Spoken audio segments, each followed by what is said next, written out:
Olá pessoal, estamos de volta com a nossa aula 7. Então agora nós vamos falar sobre gestão da cadeia de suprimentos, ok? Esse capítulo vai ser dedicado exclusivamente a este conceito. Então, ao final dele, a gente espera que vocês saibam conceituar o que é uma gestão da cadeia de suprimentos e falar sobre a devida importância deste conceito. Né? Falar sobre a devida importância de estar gerenciando toda essa cadeia, que é esse conjunto de atividades que compõem a atividade logística. Tudo bem? Então, para começar, eu trago uma reflexão. Tá? A gente vem falando bastante de integração, de relacionamento, de parceria, de alianças, né? Entre empresas, sejam elas concorrentes, sejam elas não concorrentes diretas, mas que podem compartilhar outros sistemas de produção, outras etapas de um processo produtivo. Tá? Então, essa questão das parcerias é um tema bastante recente. E esse estreitamento da relação entre empresa e cliente, mas também entre a empresa e seus fornecedores, ela veio gerar todo esse conceito de gerenciamento da cadeia de suprimentos. Essa aproximação entre esses atores, não é? Entre cliente, entre a empresa, entre os seus fornecedores, ela veio gerar uma necessidade de controle de todo esse sistema. Tudo bem? Então, a gente pode ver aqui no slide o seguinte, a cadeia de suprimentos, qual que é o conceito de uma cadeia de suprimentos? Ela é justamente esse conjunto das atividades, de etapas que são interligadas dentro da logística. A gente não está falando a todo tempo que as atividades se interligam? Então, para controlar todas as atividades que são interligadas, surgiu esse conceito de gestão da cadeia de suprimentos. Ela é importante porque, pensem bem comigo, quanto maior essa cadeia de suprimentos, quanto maior o número de atividades envolvidas, mais difícil é você perceber aonde ocorreu, por exemplo, uma falha. Sim, então, quando você tem esse controle, quando você detém essas informações sobre tudo o que está acontecendo nessa cadeia, é muito mais fácil você identificar onde é que foi o problema e corrigi-lo, ok? Então, todas essas atividades necessitam de gerenciamento. Daí surge esse conceito SCM, ok? Esse conceito SCM, essa sigla SCM, ela está relacionada ao inglês Supply Chain Management, que é justamente a gestão da cadeia de suprimentos, ok? Então, eu separei algumas reportagenzinhas rápidas aqui para a gente estar verificando realmente que essa questão da supply chain management é um tema atual e é um tema que as empresas têm prestado bastante atenção. Tá? É bem sugestivo o título dessa matéria. Cadeia do frio, controle do começo ao fim.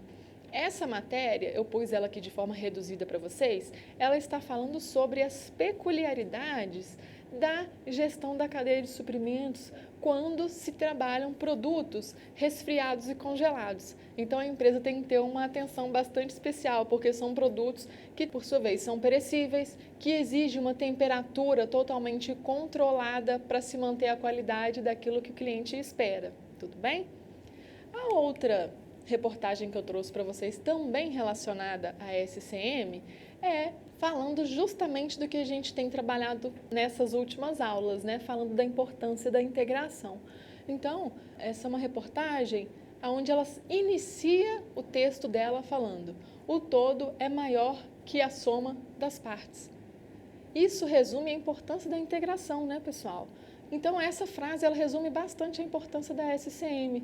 Essa foi uma reportagem aí publicada numa revista que chama Revista Logística, ok?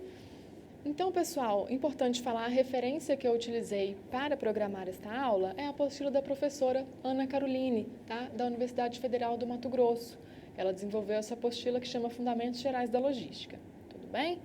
Então, como próxima atividade dessa nossa aula, sugiro que vocês assistam o vídeo O Caminho das Flores. É um vídeo bastante interessante que ele vai mostrar toda a cadeia de produção das flores. Então, assim, por mais que a gente tenha falado esses conceitos aqui nessa aula com vocês, esse vídeo ele já diz por si só bastante coisa, então eu espero que vocês gostem. E a gente vai se encontrar daqui a pouco para a gente resolver algumas atividades que eu preparei para vocês.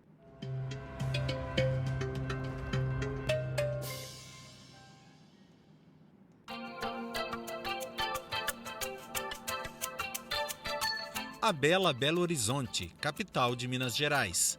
Aqui começa a nossa jornada em uma das mais tradicionais floriculturas da cidade, para fazer a pergunta que motiva toda essa reportagem.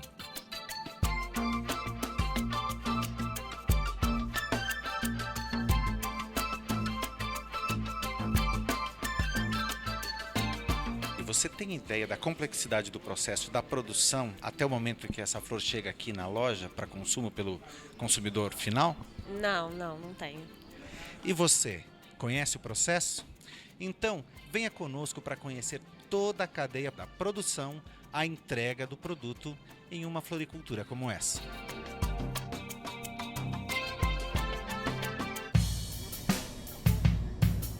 Só que tudo começa muito longe daqui. Vamos voltar ao estado de São Paulo, mais precisamente na cidade de Olambra, região metropolitana de Campinas. A bela e colorida cidade, que tem uma das maiores colônias holandesas do país, é também a capital das flores. E quantas flores!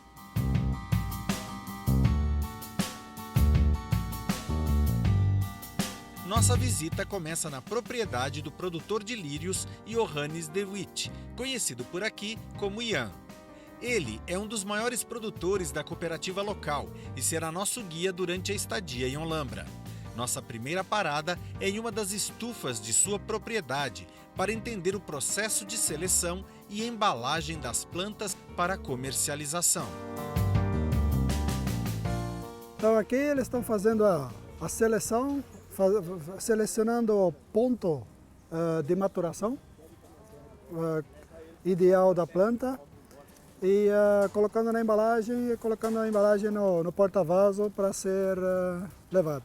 E esse sistema de caixas, qual é que é? Também tem a função de facilitar... Ele é basicamente uma unidade logística. Eu planto, na hora de plantar, eu ponho os vasos dentro de caixas e eu tenho que colocar o vaso durante 15 dias na câmara fria para ele, num ambiente gelado, para copiar uma primavera de clima temperado. Aí, depois de 15 dias, eu tiro da câmara e coloco na estufa, aí o calor vem, daí o broto vem embora.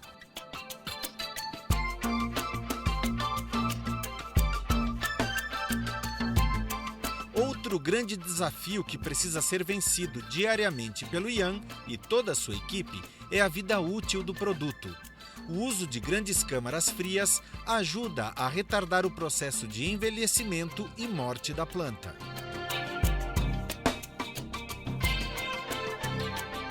Essa área aqui, ele tem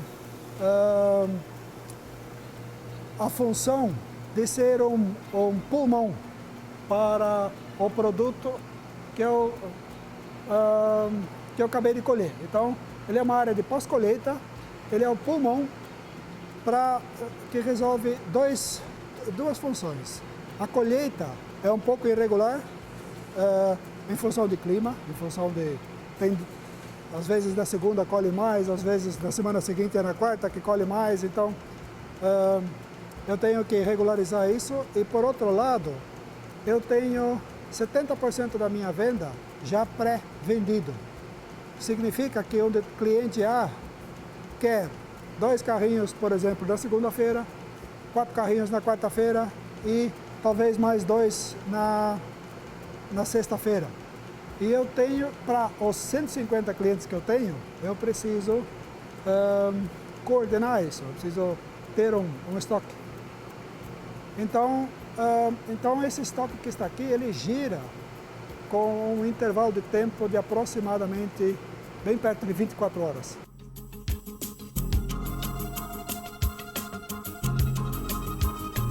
Agora é a hora de levar a produção para o próximo destino. você ouviu o Ian falar em Weilin, o famoso mercado das flores de Olambra, que coordena a comercialização e distribuição de toda a produção de seus cooperados. É para lá que vamos a seguir.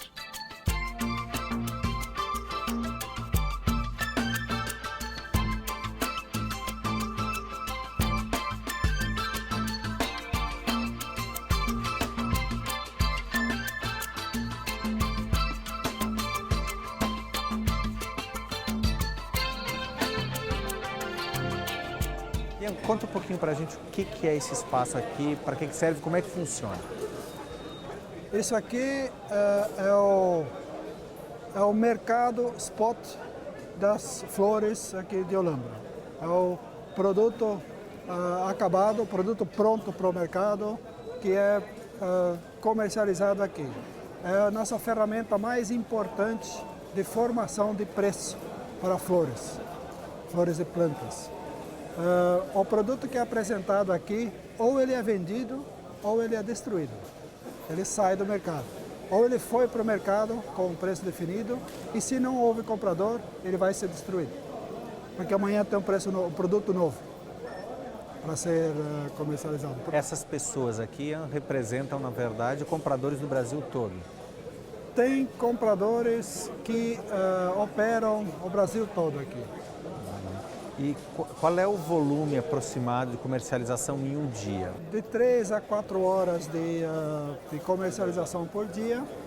E um dia que nem hoje, devem ser comercializados aproximadamente entre 3.000 e 3.500 carrinhos lotado de produtos, de flores e plantas.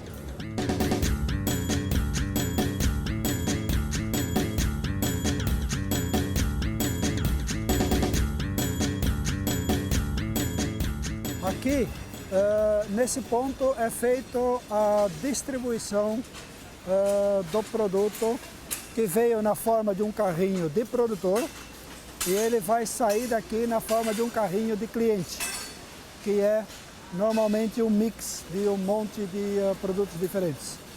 Então, o produto sai da área do clock e já uma impressora coloca nesse carrinho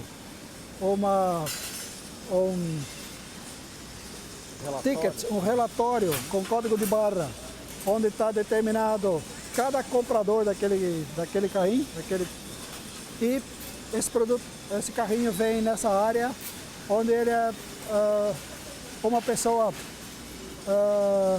a partir daquele relatório, faz a distribuição para cada cliente. Cada cliente tem um pequeno postozinho aqui, onde a distribuição vai colocando os carrinhos para ele. A cada momento que juntou alguns carrinhos de um cliente, já é montado o trenzinho e um rebocador já leva esse material até o box dele.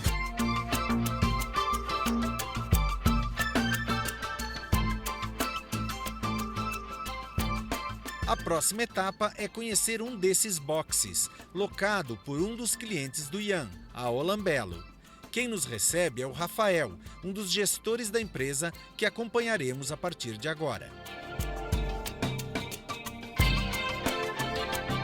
Rafael, a partir do momento que vocês adquirem o produto no Weilin ali, quais são os procedimentos, né, de logística até que ele chegue nas mãos do consumidor final? Certo. Após adquirido o produto no leilão, ele passa pela expedição do Weilin, né, que é quem comercializa o produto, e ele chega à nossa recepção. Esse tempo é até 2 horas após leiloado, né? Em geral, ele chega bem antes, no máximo 20 minutos já está chegando, mas o prazo máximo são 2 horas. O produto chega aqui na nossa recepção, tem que ser conferida a qualidade, o preço, a quantidade, né? E, além disso, tem que fazer todo o controle do material circulante, que são produtos que o produtor utiliza para acomodar melhor o produto para o transporte, mas que são de propriedade da cooperativa. Então, a gente tem que administrar todo esse controle, o carrinho, os coxos, os porta-vasos que acondicionam o produto. Chegado aqui, feito toda essa conferência, esse produto vai para a área de distribuição. A nossa distribuição interna vai separar os pedidos conforme cada cliente, né? e vai passar para o pessoal que monta a carga, a gente chama montar a carga, que distribui e conclui o caminhão para ele conseguir carregar até o final do dia.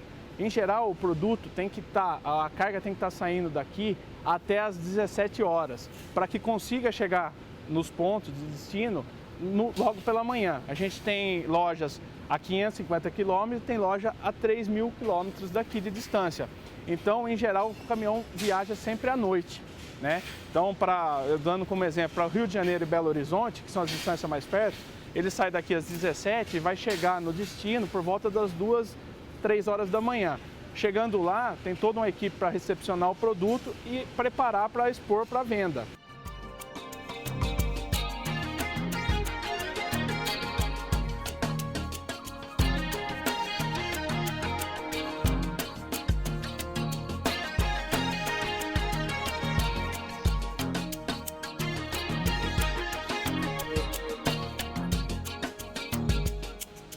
Então, aqui é importante mostrar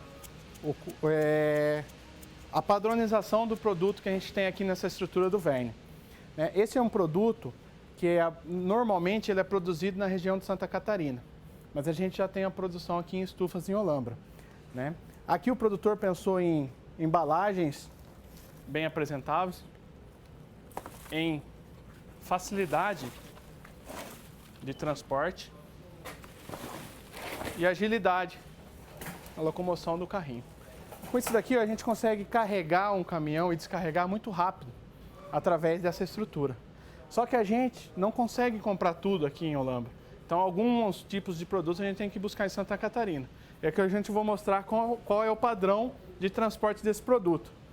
Como a gente pode ver, aquele conceito de aproveitar bem a carga, ele também é utilizado aqui, ele aproveita muito bem a carga, só que ele leva um tempo muito grande para ser carregado e para ser descarregado. O produtor lá em Santa Catarina carregou esse caminhão, só que eu não tenho pessoas qualificadas para trabalhar na quantidade suficiente para descarregar esse caminhão. Esse caminhão demora um dia para ser descarregado, enquanto um caminhão com esse produto demoraria 25 minutos no máximo, no máximo.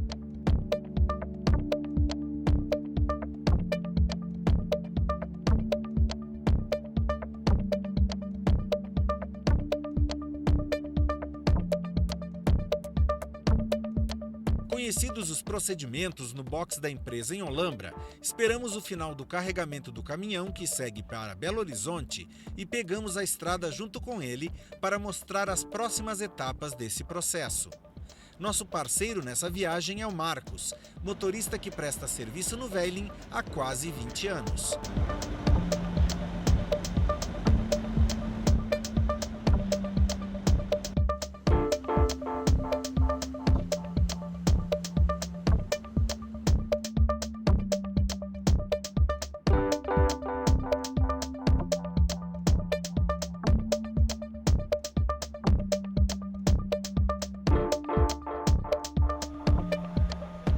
São 13h30 da manhã e depois de 11 horas rodando, finalmente nós chegamos à unidade da Alambello, aqui em Belo Horizonte, e o caminhão começa a ser descarregado. É apenas a metade da nossa jornada de hoje. Enquanto a equipe local descarrega o caminhão, nós conversamos um pouco com o Marcos, o motorista com o qual viajamos desde Olambra, antes que ele saia em sua viagem de volta. Marcos, há quantos anos você está no trecho? Há quantos anos de estrada? De estrada, 19. 19 anos. Sim. E nesse tempo, trabalhando profissionalmente como motorista, quais são os maiores desafios, quais são as maiores dificuldades que o profissional da direção enfrenta no Brasil hoje? Hoje, é a imprudência, né, de certos motoristas. Hoje eu falo assim, combustível que é caro, pedágio nem se fala, e a má conservação das rodovias que não é privatizada, que é a do governo. Esses são os maior coisa que deixa a gente mais indignado, você pagar o imposto e não ter um asfalto decente para você rodar, não ter segurança para você rodar. Despedimos do Marcos, que pega a estrada de volta, mas o processo ainda está longe de terminar. Agora, a equipe da filial corre para montar a exposição de produtos para a venda aos compradores de floriculturas e empresas de decoração e eventos. Os portões se abrem e já tem gente esperando para comprar. O pessoal olha, escolhe, separa material, monta seus carrinhos e nós continuamos esperando na expectativa que o lírio produzido na propriedade do Ian, lá em Olambra, finalmente seja adquirido.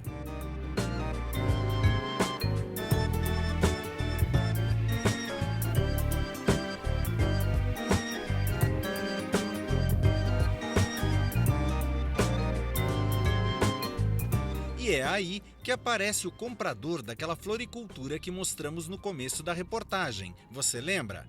Pois bem, depois de esperarmos por algum tempo, o produto que estamos rastreando foi escolhido e será levado para a exposição e comercialização. Nós vamos com ele na expectativa de que o nosso lírio seja adquirido para seguirmos viagem.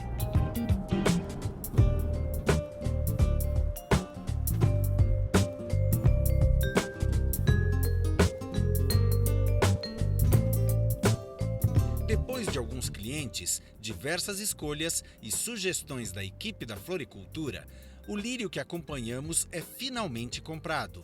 Aproximadamente 24 horas desde nossa chegada na propriedade do Ian, lá em Olambra, o lírio que ele produziu vai finalmente embelezar algum ambiente, tornando a já bela Belo Horizonte ainda mais bonita.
Então, pessoal, continuando a nossa aula 7, eu separei 2 exercícios aqui para a gente resolver de forma que a gente venha a testar os nossos conhecimentos, ok?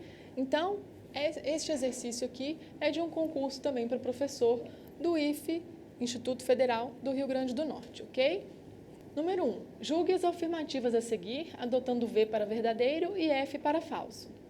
1 dos principais conflitos da logística consiste justamente em proporcionar um serviço tolerante, evitando que isso venha a acréscimo dos custos. Pessoal, proporcionar serviço tolerante? Não, né? A logística ela não pode ser tolerante. É preciso ser exigente com os serviços da logística. Você não pode ter tolerância a erros, tudo bem? Então, essa palavrinha tolerante aí está bastante esquisita para um profissional da área de logística, tudo bem? O que faz essa alternativa estar falsa. Número 2. Atualmente, os clientes demandam cada vez mais serviços melhores e estão dispostos, em sua maioria, a desembolsar mais por isso, o que significa maior tolerância a gaps no processo logístico organizacional. Tudo bem, os clientes sim demandam cada vez mais serviços melhores, estão dispostos, na maioria das vezes, a desembolsar por isso. Porém, significa maior tolerância a gaps no processo logístico organizacional? Não. Isso não significa uma maior tolerância, muito pelo contrário, né? Cada vez mais os clientes estão menos tolerantes e mais exigentes, que por sua vez faz essa alternativa ficar falsa, incorreta. Alternativa 3. Entre as várias formas que a logística pode atuar estão a redução de custos, a redução dos prazos de entrega e a redução da melhoria nos processos internos. A frase fala sobre 3 questões, né? A logística pode atuar na redução de custos, ok, perfeito. A logística pode atuar também na redução de prazos de entrega, ótimo, perfeito também. A logística pode atuar na redução da melhoria dos processos internos? Claro que não, muito pelo contrário, a logística ela tem a função de melhorar os processos internos, não de piorar, tá? Mais uma vez, alternativa incorreta, alternativa falsa. 4. Em alguns mercados competitivos, na atualidade, pode-se entender que a logística perde importância nas atividades empresariais, como consequência do impacto causado pela informática no aumento da capacidade de transações por minuto nos processos organizacionais. Pessoal, um absurdo, né? A gente falar que a logística perde importância dentro de uma empresa? Lógico que não. E muito pelo contrário também, as atividades de informática, a informatização, sistemas de tecnologia, eles têm ajudado a logística a ficar muito mais eficiente. Então, essa frase está bastante incorreta, tá? Então, por fim, a resposta a essa questão é a letra B, onde todas as alternativas são falsas, ok? Vamos lá. Considere os aspectos abaixo. 1. Reestruturar o número de fornecedores. 2. Desenvolver produtos em conjunto com fornecedores. 3. Desenvolver produto em conjunto com clientes. 4. Integrar informações e infraestrutura com fornecedores. 5. Integrar informações e infraestrutura com clientes. Tá? Essas são atividades. Então, são objetivos de gerenciamento de uma cadeia de suprimentos. Pessoal, a gente tem falado que a cadeia de suprimentos ela está intimamente ligada a quê? A integração, não é? A alianças, a parcerias. Então, sempre quando a gente utiliza as expressões desenvolver produtos em conjunto, desenvolver informações em conjunto, compartilhar infraestrutura, etc. Então, olha só, a gente já vê aí que de 2 a 4 está bastante visível, né? Que a gente está compartilhando informações através dessa integração. E mais, reestruturar o número de fornecedores. Sim, a partir do momento que você gerencia a sua cadeia de suprimentos, você tem condição de analisar se os seus fornecedores estão eficientes, se o número está correto, se eles em si, se os fornecedores em si estão prestando um serviço adequado, ok? Então, todos esses cinco aspectos fazem parte do objetivo do gerenciamento de uma cadeia de suprimentos, o que faz, então, a alternativa da letra A ser correta. Então, todos eles são objetivos de gerenciamento da cadeia de suprimentos. Então, só para a gente lembrar, a gente trabalhou a gestão da cadeia de suprimentos nessa aula, que nos proporcionou a ter uma visão do todo, de todas as etapas, de todos os processos que compõem a cadeia de suprimentos, o que faz a gente ter uma visão do todo e, consequentemente, poder atacar os locais onde, porventura, possam surgir problemas. Tudo bem? No mais, a gente se vê na próxima aula, que será uma revisão de todo o conteúdo abordado na disciplina. Até mais!